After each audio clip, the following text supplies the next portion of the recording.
ستونزه دې حل کړه. پر لټۍ د برلاسۍ او په لږ وخت کې د ډیر کار کولو 21 غوره لارې. د کتاب لیکوال براین ټریسي او د کتاب ژباړن ګلاب بهار.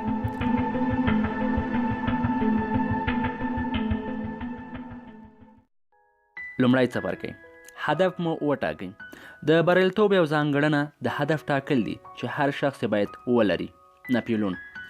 مخکې له دې چې هدف وټاکئ او د هغه لپاره لاس په کار شئ، ضرور ده چې لومړیو کې دا دقیق او مشخص کړئ چې د ژوند په هره برخه کې باید کومو شیانو ته ورسیږئ.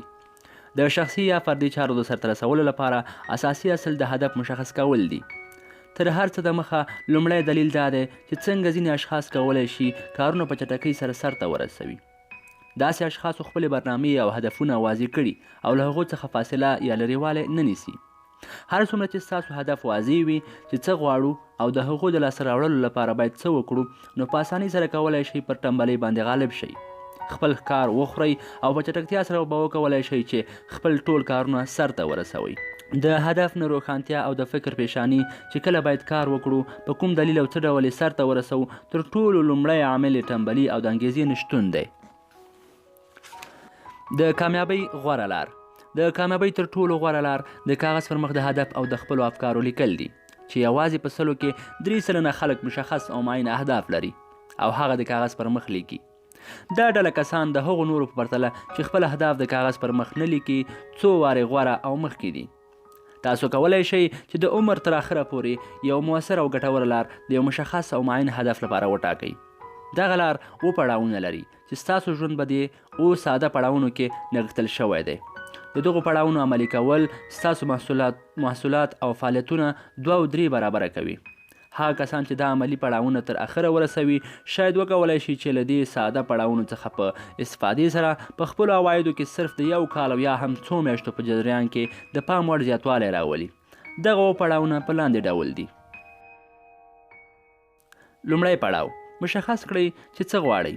یوازې یا هم له خپل رئیس سره یو ځای کینئ، د خپلو موخو او اهدافو په اړه ورسره بحث وکړئ څو تاسو ته هر څه پوره واضح شي.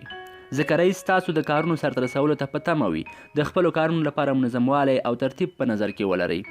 دا د تعجب وړ ده چې ځینې کسان زیات وخت په بې ګټې کارونو کې مشغول وي. د دې عمده لامل دا دی چې هغوی هیڅ پلان او تصمیم نه دی نیولی چې څه وکړي او بل د خپلې موخې او موضوع لپاره یې د خپل رئیس سره ناسته او بحث نه وي کړی. قانون. له وخت څخه په ګټې اخیستلو سره تر ټولو بدترینه لار هغه ده چې د یو کار سرته رسول هیڅ لازم نه وي خو تاسې بیا په ښه ډول سرته ورسوئ. سټیفن کاوي وایي مخکې له دې چې تاسو په زینه پورته وخیژئ، لومړی دا ډاډ ترلاسه کړئ چې زینه پر ساختمان باندې سمه تکیه شوې او که نه، وروسته له هغې څخه پورته شئ. دویم پړاو، خپل هدف د کاغذ پر مخ ولیکئ.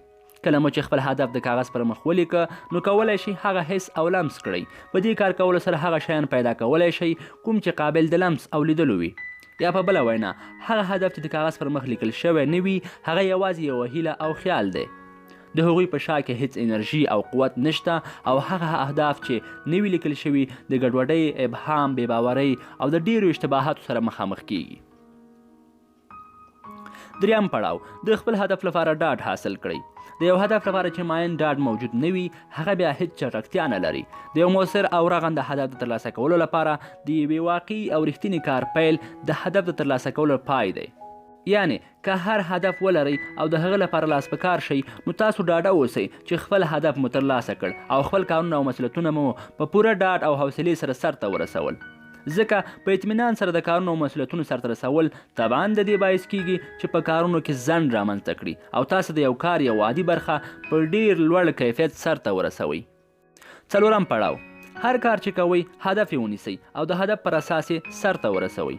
د خپلو کارونو لپاره لړلیک جوړ کړئ او هر هغه څه چې نوي او تازه مو په فکر کې راځي هغه د خپلو فعالیتونو په لیست کې ترتیب او زیات کړئ. دغه کار د لیست تر تکمیلېدو پورې وکړئ چې ترتیب کړی شوی فهرست تاسو د خپل هدف د لیدلو یو تصویر وړاندې کوي او تاسو اصلي هدف ته رسوي. وروسته په هغو لارو کې چې تاسو غواړئ کار وکړئ هغه ته ادامه ورکړئ. غوره کړی شوی لیست له تاسو سره کومک کوي او هدف ته د رسېدو احتمال مو لا زیاتوي. پنځم پړاو، لړلیک مو په پلان تبدیل کړئ. اوس نو هغه کارونه چې په لیست کې مو ذکر کړي دي د لومړیتوب په اساس یې طبقه بندي او ځانګړي کړئ. چې کوم کارونه لومړی او کوم بیا آخر سرته ورسوئ. که غواړئ چې خپل اهداف مو وګورئ او هغه ترلاسه کړئ، کارونه مو د لومړیتوب پر اساس په داخل د فهرست کې په نښه کړئ او خپل کارونه مو په کوچنیو برخو تقسیم کړئ تر هغه چې هدف ته رسیدل درته اسانه کړي. 6 پړاو، په پلان باندې مو زر تر زره کار پیل کړئ. یو اوسط پلان چې په سخته جوړ شوی دی د هغه غوره پلان په پرتله چې هیڅ نه عملي کیږي ډیر ښه دی. یوې کامیابې پایلې ته د رسیدو لپاره تر ټولو د پلان جوړول مهم او اړین دي.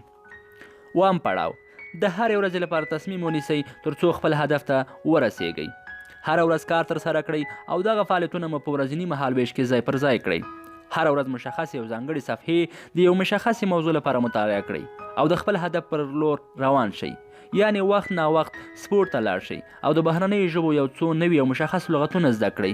یوه ورځ هم بې ګټې مه تېروئ، د روښنایۍ پر لور حرکت وکړئ او کله مو چې حرکت پیل کړ مه ودرېږئ، مخ پر وړاندې ادامه ورکړئ. یوازې همدغه ډاډمن او ثابت قدم وهل کولی شي چې تاسو پر یو فعال او موفق نسل بدل کړي. مکتوبي یا لیکلي اهداف او پلانونه کولی شي چې ستاسو د تفکر د ځواک په برخه کې رغنده رول ولوبوي، تاسو ته د کار او فعالیت انګیزه او ذهنیت درکړي. همدارنګه کولی شي ستاسو خلاقیت، ابتکار او د نوښت ظرفیت او توانایي لا غښتلې کړي، انرژي درکړي، تل د هر مؤثر لامل څخه مخکې تاسو سره کومک وکړي او پر ناکامۍ مو برلاسي کړي. هر څومره چې لوی اهداف واضح او لیکنې بڼه ولري، هغومره ورته تاسې هیله بخښونکي کیږئ او هر څومره چې پر خپلو اهدافو فکر وکړئ، د خپلو هیلو دوراني تمایل مو لا زیاتیږي. هر ورځ پر خپلو اهدافو فکر وکړئ او هغه تکرار کړئ. هر سهار یا د هرې ورځې په پیل کې مو فعالیتونه په یو مهم کار باندې شروع کړئ څو وکولی شئ هغه مهم او اصلي هدف ته ورسیږئ چې په حال یا حاضر کې لرئ. عملی تمرین، همدا اوس یو کاغذ راواخلئ او 10 هغه هدفونه چې غواړئ په راتلونکي کال کې ترلاسه کړئ یا هغې ته ورسیږئ ولیکئ. دغه هدفونه په داسې شکل ولیکئ چې ګواکې یو کال تیر شوی او هغه ټول په څېړنه کې دي. د هدفونو په لیکلو کې د حال زماني څخه استفاده وکړئ. هدفونه باید واضح بیان شي. په دې کار سره بېخبري او بېپروایي ستاسو د وروسته پاتې کېدو لامل کیږي. د سارې په توګه لیکي، زه په کال کې 10,000 عواید لرم، یا زما وزن 80 کیلوګرامه دی، او یا زه په موټر کې سپور یم. وروسته له دې چې تاسو 10 هدفونه ولیکل، د هغوی له منځه داسې یو غوره کړئ چې هغه ته رسیدل ستاسې پر ژوند مثبت تاثیر وکړي. هغه هدف چې هر څه وي د کاغذ پر مخ یې ولیکئ او هغه ته د رسیدو لپاره ډاډ او اطمینان حاصل کړئ. وروسته له دې د هغه لپاره ځانګړی مهلت او پلان جوړ کړئ. د پلان مطابق ورته لاس په کار شئ او هره ورځ د خپل هدف لپاره کارونه او فعالیتونه سرته ورسوئ. یوازې همدغه تمرینات کولی شي چې ستاسو ژوند ته بدلون ورکړي.